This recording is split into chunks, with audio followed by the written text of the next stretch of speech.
യുദ്ധങ്ങളും രാഷ്ട്രീയ മാറ്റങ്ങളും സംഭവബഹുലമാക്കിയ ഒരു ലോകത്തെ സൃഷ്ടിച്ചാണ് 2024 കടന്നുപോകുന്നത്. ജനാധിപത്യത്തെ ഉദ്ഘോഷിക്കുന്ന അമേരിക്കൻ തെരഞ്ഞെടുപ്പും ബ്രിട്ടീഷ് തെരഞ്ഞെടുപ്പും കടന്നുപോയ വർഷമാണ് 2024. രണ്ട് മഹാരാജ്യങ്ങളിലും അധികാര കൈമാറ്റവും നടന്നു. ഇസ്രയേലും യുക്രൈനും സംഘർഷകലുഷിതമായി തുടരുന്നു. സിറിയൻ ഏകാധിപതി ബഷാർ അൽ അസദ് പുറത്താക്കപ്പെട്ട സൈനിക നീക്കത്തിനും 24 സാക്ഷിയായി. ലോകക്രമം മാറിമറിയുന്ന കാഴ്ചയാണ് 2024 കണ്ടത്.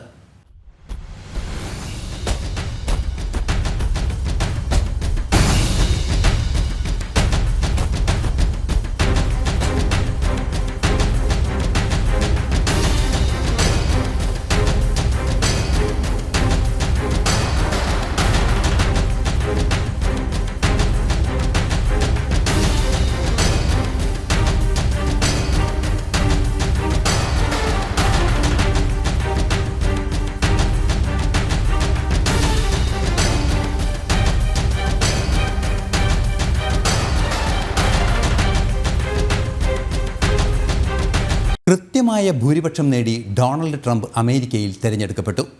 അമേരിക്കൻ ജനതയുടെ മനസ്സ് വായിച്ചറിഞ്ഞ തെരഞ്ഞെടുപ്പായിരുന്നു 24-ൽ നടന്നത്. ഭരണവിരുദ്ധ വികാരം എതിർ സ്ഥാനാർത്ഥി കമല ഹാരിസിന് തിരിച്ചടിയായി.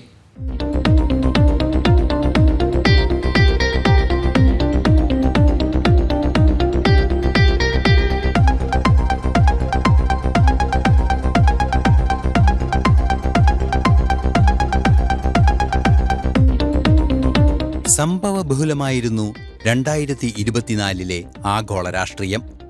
മികച്ച വിജയം നേടി ട്രംപ് അധികാരത്തിലേറിയത് തന്നെയാണ് ആഗോള രാഷ്ട്രീയത്തിലെ മർമ്മപ്രധാനമായ സംഭവം. നിലനിന്നിരുന്ന ലോകക്രമത്തിന്റെ അലകും പിടിയും മാറ്റാൻ പോന്ന പ്രഖ്യാപനങ്ങളുടെ സാക്ഷാത്കാരമായിരുന്നു ട്രംപിന്റെ തെരഞ്ഞെടുപ്പ്.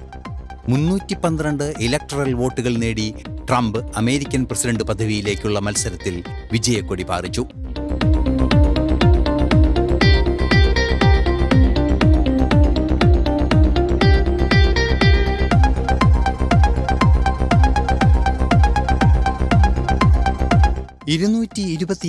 ഇലക്ട്രൽ വോട്ടുകൾ മാത്രമാണ് ഡെമോക്രാറ്റിക് പാർട്ടിയുടെ സ്ഥാനാർത്ഥിയായ കമല ഹാരിസ് നേടിയത്. സ്വിംഗ് സ്റ്റേറ്റുകളുടെ അടിസ്ഥാന സ്വഭാവം പോലും പുനർവ്യാഖ്യാനം ചെയ്യപ്പെട്ട സംഭവ വികാസമാണ് അമേരിക്കയിൽ നടന്നത്. അവസാന ഘട്ടത്തിൽ സ്ഥാനാർത്ഥിയെ മാറ്റേണ്ട നിസ്സഹായ അവസ്ഥയിലേക്കെത്തിയ ഡെമോക്രാറ്റുകൾ തീർത്തും അപ്രസക്തമാകുന്ന തെരഞ്ഞെടുപ്പ് രീതിയാണ് അമേരിക്കയിൽ കണ്ടത്.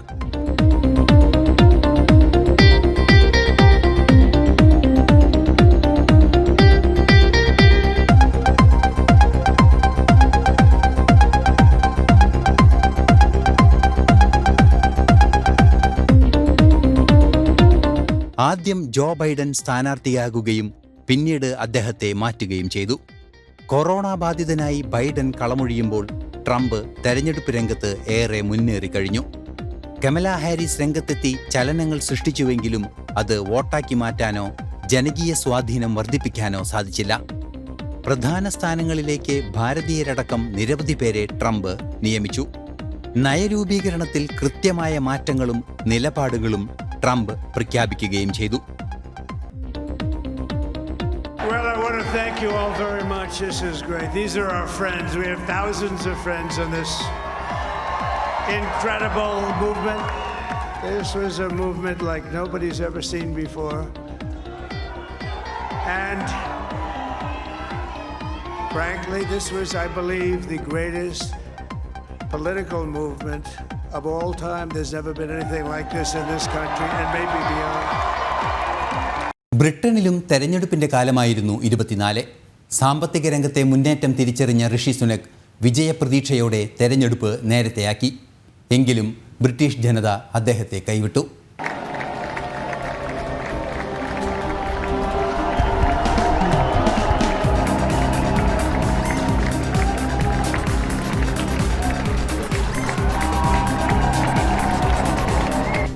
മാറ്റങ്ങളുടെ തെരഞ്ഞെടുപ്പ് കാലം കൂടിയായിരുന്നു 2024.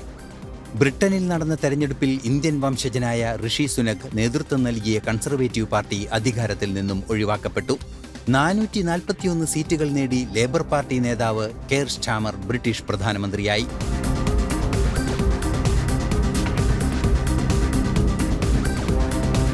121 സീറ്റ് മാത്രമാണ് ഋഷി സുനകിന്റെ പാർട്ടിക്ക് നേടാനായത്. ലിബറൽ ഡെമോക്രാറ്റുകൾ 72 വോട്ടുകൾ നേടി. 2019 തെരഞ്ഞെടുപ്പിൽ നേടിയതിന്റെ ഇരട്ടിയിലേറെ സീറ്റുകൾ നേടിയാണ് ലേബർ പാർട്ടി വീണ്ടും അധികാരത്തിലെത്തിയത്. രാജ്യത്ത് കുതിച്ചുയർന്ന പണപ്പെരുപ്പം പ്രതിസന്ധി സൃഷ്ടിക്കുന്ന സാഹചര്യത്തിലൂടെ കടന്നുപോകുകയായിരുന്നു ബ്രിട്ടൻ. സാമ്പത്തിക രംഗത്ത് അല്പം മുന്നേറ്റം നടന്നതിന്റെ നേട്ടം മുതലെടുക്കാൻ സുനക് തെരഞ്ഞെടുപ്പ് നേരത്തെയാക്കുകയായിരുന്നു. എന്നാൽ അത് ലക്ഷ്യം കണ്ടതുമില്ല. മാത്രമല്ല, ശക്തമായ ജനകീയ വികാരത്തിന്റെ ചൂട് അറിയുകയും ചെയ്തു. ബ്രിട്ടന്റെ തെരഞ്ഞെടുപ്പ് രംഗത്തെ അസാധാരണമായ മുന്നേറ്റങ്ങൾക്കാണ് 2024 സാക്ഷ്യം വഹിച്ചത്.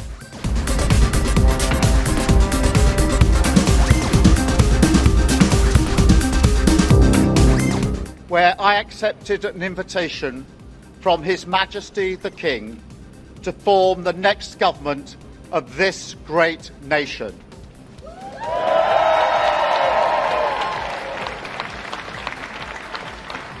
I want to thank the outgoing Prime Minister Rishi Sunak. His achievement as the first British Asian Prime Minister of our country, the extra effort that will have required, should not be underestimated by anyone. And we pay tribute to that today. And we also recognise the dedication and hard work he brought to his leadership. But now our country has voted decisively for change, for national renewal, and a return of politics to public service. അവിശ്വാസ പ്രമേയങ്ങളുടെ തുടർച്ചയായിരുന്നു കഴിഞ്ഞ വർഷത്തെ ലോക രാഷ്ട്രീയ സ്പന്ദനങ്ങളിൽ ഉയർന്നു കേട്ടത്. ജർമ്മനിയിലും ദക്ഷിണ കൊറിയയിലും കാനഡയിലും അവിശ്വാസ പ്രമേയങ്ങൾ ഒന്നൊന്നായി അവതരിപ്പിക്കപ്പെട്ടു.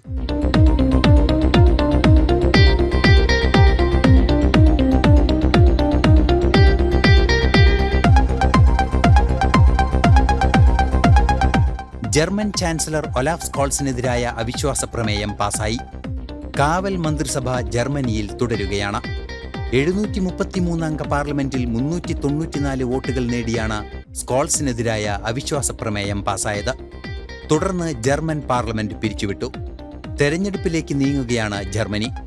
സ്കോൾസ് നേതൃത്വം നൽകുന്ന സോഷ്യൽ ഡെമോക്രാറ്റിക് പാർട്ടിയുടെ വാഗ്ദാനങ്ങൾ പാലിക്കപ്പെടാതിരുന്നതും രാജ്യം സാമ്പത്തിക പ്രതിസന്ധിയിലേക്ക് നീങ്ങിയതും കടുത്ത ഭരണവിരുദ്ധ വികാരം ഉണ്ടാക്കിയിരുന്നു.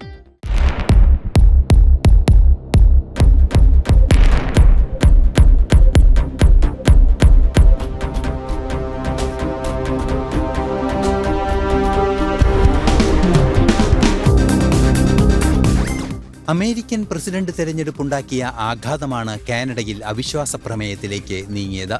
അവിശ്വാസത്തിന്റെ കടമ്പ കടന്നെങ്കിലും ട്രൂഡോയുടെ കാര്യം അനിശ്ചിതത്വത്തിൽ തുടരുകയാണ്. ധനമന്ത്രി ക്രിസ്റ്റ്യ ഫ്രീലാൻഡ് രാജിവെച്ചതിനെ തുടർന്ന് പ്രശ്നങ്ങൾ ഉയരുകയായിരുന്നു. മെക്സിക്കോയ്ക്കും കാനഡയ്ക്കും 25% നികുതി ചുമത്തുമെന്ന ട്രംപിന്റെ പ്രഖ്യാപനം കൈകാര്യം ചെയ്യുന്നതിൽ കാര്യമായ വീഴ്ചയുണ്ടായി എന്നാണ് ആരോപണമുയർന്നത്. തുടർന്നുണ്ടായ പ്രതിസന്ധികൾ അവിശ്വാസത്തിലേക്ക് നീങ്ങിയെങ്കിലും ട്രൂഡോ രക്ഷപ്പെട്ടു. അതേസമയം ട്രൂഡോയെ പിന്തുണച്ചിരുന്ന ഖാലിസ്ഥാൻവാദികൾ അദ്ദേഹം രാജിവെക്കണമെന്ന ആവശ്യം മുന്നോട്ട് വയ്ക്കുകയുമാണ്.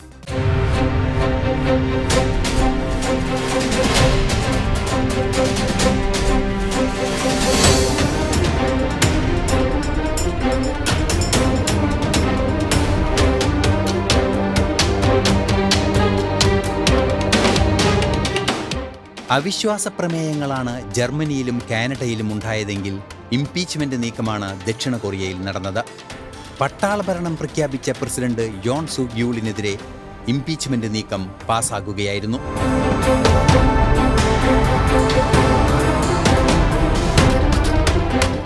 തുടർന്ന് പ്രധാനമന്ത്രി ഹാൻ ടാക് സു താൽക്കാലിക പ്രസിഡന്റായി ചുമതലയേറ്റു. അദ്ദേഹവും വർഷത്തിന്റെ അവസാന ദിനങ്ങളിൽ അവിശ്വാസത്തിലൂടെ തന്നെ സ്ഥാനഭ്രഷ്ടനാക്കപ്പെട്ടു.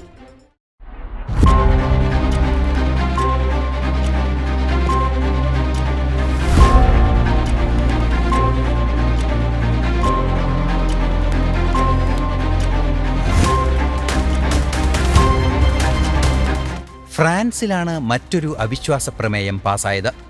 പ്രധാനമന്ത്രിയായിരുന്ന മൈക്കൽ ബേണിയർ അവിശ്വാസ പ്രമേയം പാസായതിനു പിന്നാലെ രാജിവെച്ചു.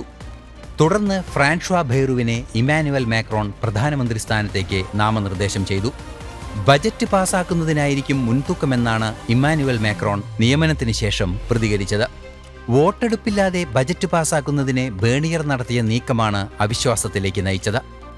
അവിശ്വാസ പ്രമേയത്തെ പിന്തുണച്ച നാഷണൽ റാലി അത്തരം നീക്കങ്ങൾ നടത്തില്ലെന്ന് ഉറപ്പു നൽകിയതാണ് ഫ്രഞ്ച് പ്രധാനമന്ത്രിക്ക് പ്രതീക്ഷ നൽകുന്നത്. 2002-ലും 2007-ലും 2012-ലും ഫ്രഞ്ച് പ്രസിഡന്റ് സ്ഥാനാർത്ഥിയായിരുന്നു ഫ്രാൻഷ്വാ ബെയ്റൂ.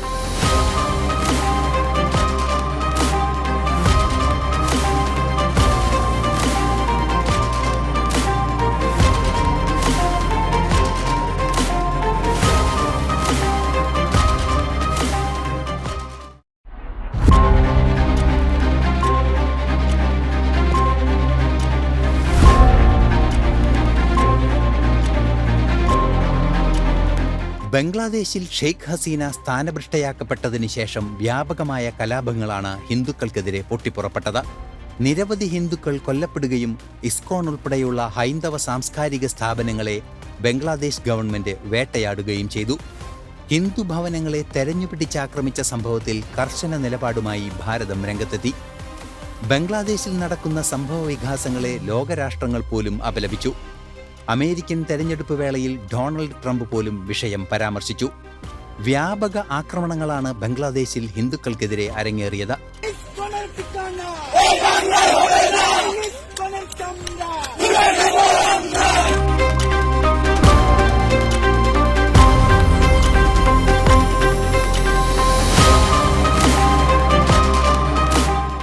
ബംഗ്ലാദേശിന്റെ വിമോചന സമരകാല ചരിത്രം മറന്ന് പാകിസ്ഥാനുമായി കൈകോർക്കുകയാണ് ഇന്ന് ആ രാജ്യം.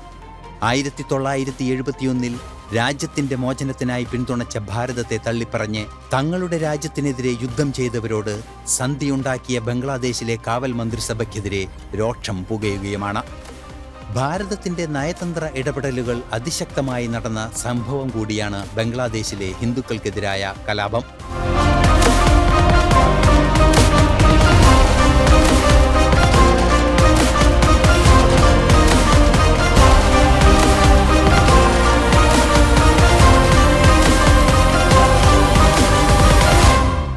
യുദ്ധങ്ങളുടെ കാലമാണ് കടന്നുപോയത്.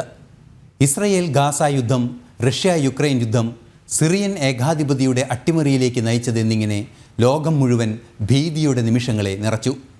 പാകിസ്ഥാനും താലിബാനും തമ്മിലിടഞ്ഞത് വർഷാവസാനത്തിലെ ഏറെ കൗതുകം നിറച്ച വാർത്തയായി.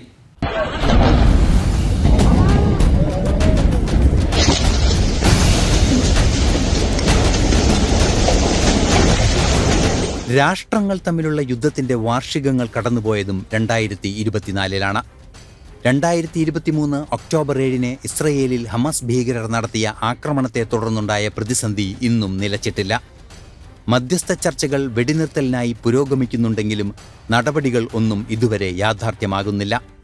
ഖത്തറും ഈജിപ്തും ചർച്ചകളുമായി മുന്നോട്ടു പോകുന്നുണ്ട്. എങ്കിലും ഇസ്രായേൽ ഗാസ പ്രശ്നത്തിന് പരിഹാരം നിർദ്ദേശിക്കാനായിട്ടുമില്ല. തുടർച്ചയായ ആക്രമണത്തെ ശക്തമായി ഇസ്രായേൽ പ്രതിരോധിച്ചു.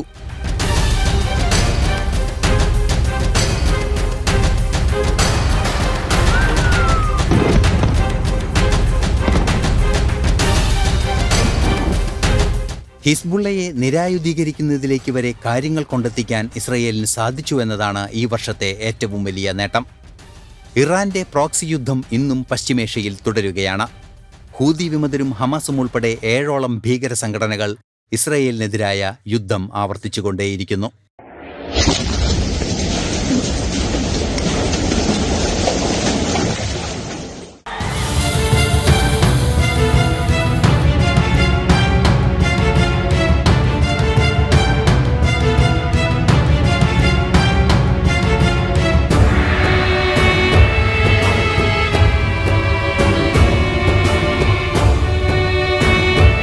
ഇരുപത്തിനാല് വർഷമായി സിറിയയിൽ അധികാരത്തിൽ തുടർന്ന ബഷാർ അൽ അസദ് ഭരണകൂടത്തെ അട്ടിമറിച്ചതാണ് മറ്റൊരു വലിയ സംഭവവികാസം.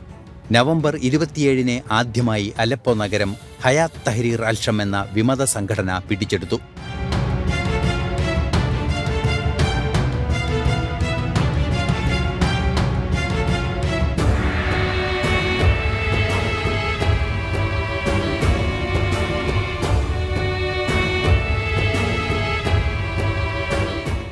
ഘോര ഘോര യുദ്ധമാണ് തുടർന്ന് നടന്നത്. വിമതർ കൃത്യമായി മുന്നേറി. ബഷാർ അൽ അസദ് ഭരണകൂടത്തെ പൂർണ്ണമായും ഇല്ലാതാക്കി. രാഷ്ട്രീയ അഭയം തേടി ബഷാർ അൽ അസദ് റഷ്യയിലെത്തി. ബഷാർ അൽ അസദിനെ രക്ഷിച്ചെടുക്കാൻ വ്യോമാക്രമണം പോലും റഷ്യ നടത്തിയിരുന്നു.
റഷ്യ യുക്രൈൻ യുദ്ധം 1000 ദിവസം പിന്നിട്ടത് 2024 മാനവികതയ്ക്കേറ്റ ദുരന്തങ്ങളിൽ 1-ാം സ്ഥാനത്താണ് യുദ്ധം. യുദ്ധം അവസാനിപ്പിക്കാൻ ലോകരാഷ്ട്രങ്ങൾ ഒത്തൊരുമിച്ച് പ്രവർത്തിക്കുന്നുണ്ട്. സമാധാനത്തിനായി സമവായത്തിലെത്താൻ തയ്യാറെന്ന് റഷ്യൻ പ്രസിഡന്റ് വ്ളാഡിമിർ പുടിനും വ്യക്തമാക്കി.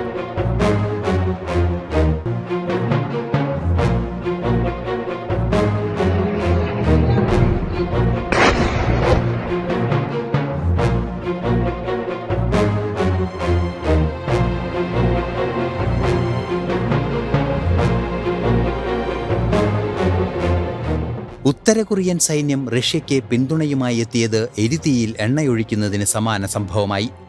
അമേരിക്ക യുക്രൈന് ലഭ്യമാക്കിയ മിസൈലുകൾ ഉപയോഗിക്കാൻ അനുമതി നൽകിയതും കൂടുതൽ ആയുധങ്ങൾ നൽകിയതും യുദ്ധത്തിന്റെ സങ്കീർണതയും വർദ്ധിപ്പിച്ചു. അമേരിക്കയുടെ നീക്കം റഷ്യയ്ക്കെതിരായ നാറ്റോ നീക്കമായി കണക്കാക്കുമെന്ന് നേരത്തെ വ്ളാഡിമിർ പുടിൻ മുന്നറിയിപ്പ് നൽകിയെങ്കിലും വർഷാവസാനത്തെ വാർത്താസമ്മേളനത്തിൽ നിലപാട് മയപ്പെടുത്തിയിട്ടുണ്ട്. ഡൊണാൾഡ് ട്രംപ് അധികാരമേൽക്കുന്നതോടെ യുക്രൈന് നൽകുന്ന പിന്തുണ നിലയ്ക്കുമെന്നാണ് സൂചന.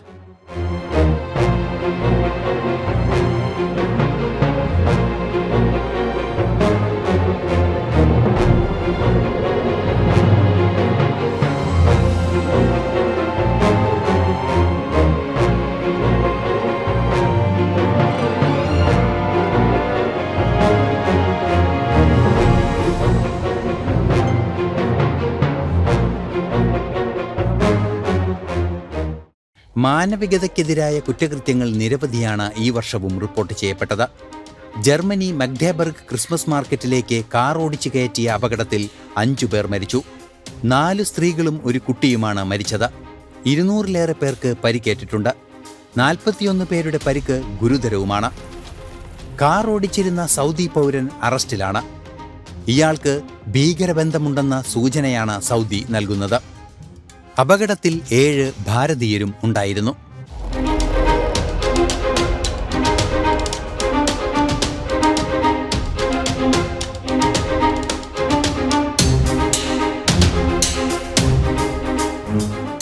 പാകിസ്ഥാൻ അതിർത്തി കടന്നുകയറിയ താലിബാൻ ഭീകരർ നിരവധി പ്രദേശങ്ങൾ കൈയടക്കി.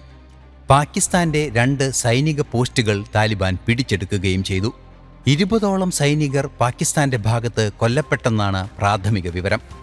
ആക്രമണം നടന്നതായി പാക് സൈന്യം സ്ഥിരീകരിക്കുകയും ചെയ്തിരുന്നു. തിരിച്ചടിയും അതിശക്തമായി നടന്നു പാകിസ്ഥാന്റെ ഭാഗത്തുനിന്ന്. 15 ഭീകരരെ വധിച്ചു എന്ന് പാകിസ്ഥാൻ അവകാശപ്പെട്ടപ്പോൾ 19 പാകിസ്ഥാൻ പട്ടാളക്കാരെ വധിച്ചതായി താലിബാൻ സ്ഥിരീകരിക്കുകയും ചെയ്തു. വൻതോതിൽ സേനാ മുന്നേറ്റം നടന്നതായി പാകിസ്ഥാൻ സൈന്യം അറിയിച്ചിരുന്നു. ദീർഘനാളായി അഫ്ഗാനിസ്ഥാനുമായി തർക്കത്തിലിരിക്കുന്ന അതിർത്തിയാണ് താലിബാൻ ലംഘിച്ചത്. ഖൈബർ പങ്ക്തുങ്ക മേഖലയിൽ അഫ്ഗാൻ സൈന്യത്തിന്റെ വിന്യാസം ശക്തമായി നടത്തുകയായിരുന്നു. പാകിസ്ഥാനിൽ തെഹ്രീക്കെ താലിബാൻ വൻതോതിൽ ആക്രമണങ്ങൾ നടത്തിയിരുന്നു. അഫ്ഗാനിസ്ഥാൻ കേന്ദ്രീകരിച്ചാണ് സംഘടന പ്രവർത്തിക്കുന്നത്. നിരവധി ചൈനീസ് പൗരന്മാർ ആക്രമണത്തിൽ കൊല്ലപ്പെട്ടിരുന്നു. ഇതേ തുടർന്ന് തെഹ്രീക്കെ താലിബാൻ കേന്ദ്രങ്ങൾക്ക് നേരെ പാകിസ്ഥാൻ ആക്രമണവും നടത്തി. ആക്രമണത്തിൽ 48 താലിബാൻ ഭീകരർ അഫ്ഗാനിസ്ഥാനിൽ കൊല്ലപ്പെട്ടു. സംഭവത്തിൽ പ്രകോപിതരായ താലിബാൻ ഉടൻ തന്നെ ഖൈബർ പങ്ക്തുങ്ക മേഖലയിൽ സേനാവിന്യാസവും ആക്രമണവും നടത്തുകയായിരുന്നു.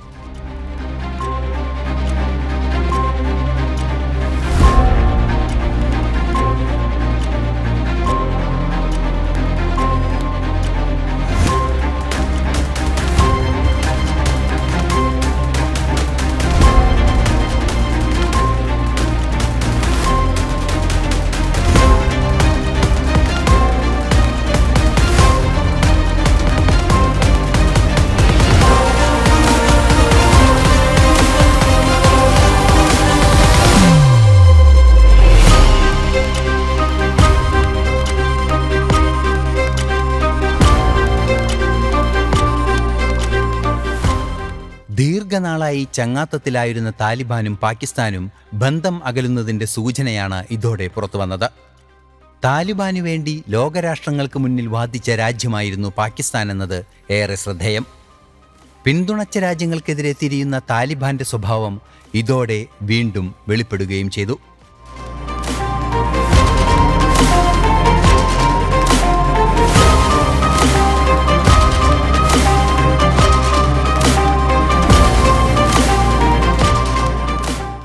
ആയിരത്തി 1977-81 കാലഘട്ടത്തിൽ അമേരിക്കൻ പ്രസിഡന്റായിരുന്ന ജിമ്മി കാർട്ടർ അന്തരിച്ചു. അമേരിക്കയുടെ 39ാമത് പ്രസിഡന്റായിരുന്നു അദ്ദേഹം.